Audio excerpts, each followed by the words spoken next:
Hi everybody, my name is Morgan and this is going to be YouTube reflection number 3, going over modules 9 through 12. Yes. This first prompt is about systems thinking, and one thing that I really took from the short video was this quote of thinking is how we build meaning. And it's like I knew it was happening, but I had never heard it put into words before I came across this lesson. And now I've been thinking about it, which is kind of crazy. All the time I'm like, oh wait, I'm actually thinking about how I'm thinking now. And so one of the systems I know that I definitely navigate in my life is the system of my job, as an RA. We call them SLs.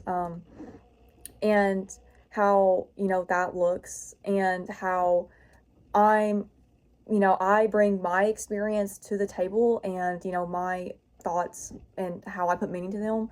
But another SL from a different background, or, that has a different, life perspective than me, brings something different to the table. And that's why I like that we work in teams. That way, if I can't provide something, there is somebody else who can. And I just think that's really, really interesting. That really put it into perspective for me. I think that, when we really take the time to reflect on these things, then it's oh, I think that helps us to be a better leader, because if something's not working within a situation, it might just be that your, perspective and your followers' perspectives are not aligning. And that might be where the issue is. It's not an issue of, you're doing something wrong or they're doing something wrong. It's just an issue of it's kind of miscommunication, but it's you're just seeing the same thing from a different side. And so we have to try to work. It's almost overcome that boundary almost. As for followership, I made a list of my daily activities. So I normally wake up. I'm a pretty light sleeper, but and when I get up, I brush my teeth. I change into my day clothes I'm gonna wear for class, and I make my coffee. It's Dunkin' chocolate strawberry, in case you're wondering. And then I do my morning work that I have to do before class. Then I'll go to class. Then I have a little lunch break in between my 2 classes. And I normally get lunch at, Owens, but that depends. And then I will go back to class, and then I'll come back to my dorm room. I'll rest if that's, applicable to my situation, but if not, then I'll sit on my computer and watch YouTube or something. And then I put that, most of the time I go on duty, and I start my job at 5. And that's, that kind of requires me to assist with any resident needs, whether that's in Slusher or in, Main Campbell or East Campbell. I'll go and deal with any of that. I'll do rounds. If it's on a weekday, which, I have class, so it'll be a weekday, I'll do rounds at 7, and then I'll do another set of rounds at 10, which is where I walk the buildings. At 10, we check the bathrooms to make sure everybody's okay. And then, after those are all cleared up, if there's no issues, I'll come back, I'll submit my walk logs for the day, and then I'll finish up any homework I have that night.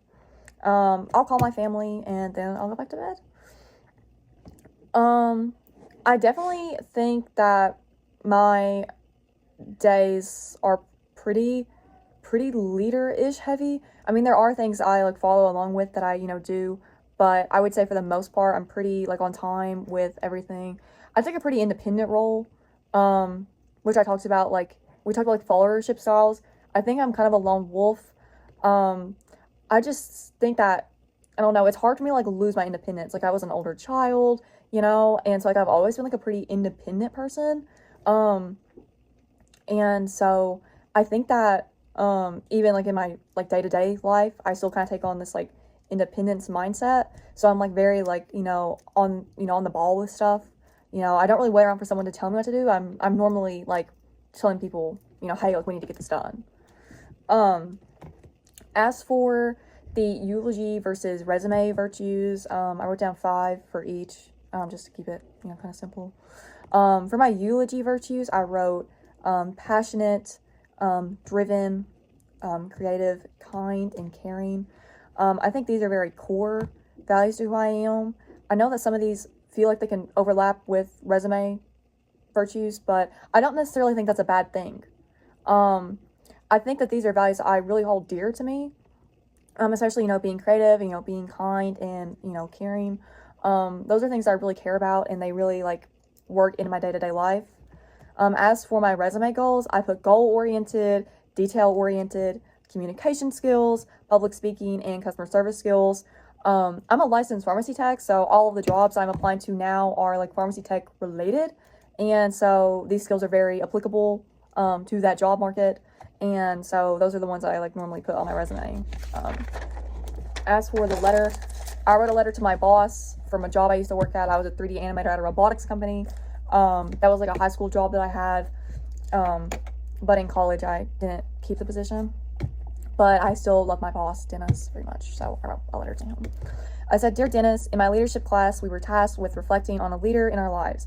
While working under you at Streamworks, I saw what it takes to lead a team through self-sacrifice, kindness, and compassion. You had always put us, your employees, before that of your own. Oftentimes, you were so kind to your staff. I wish all jobs and employees could have a boss like you.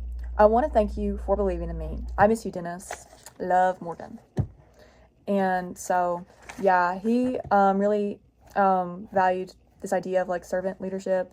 Just because he always put us, you know, even before his own needs. Like, he would make sure we were paid before he was paid.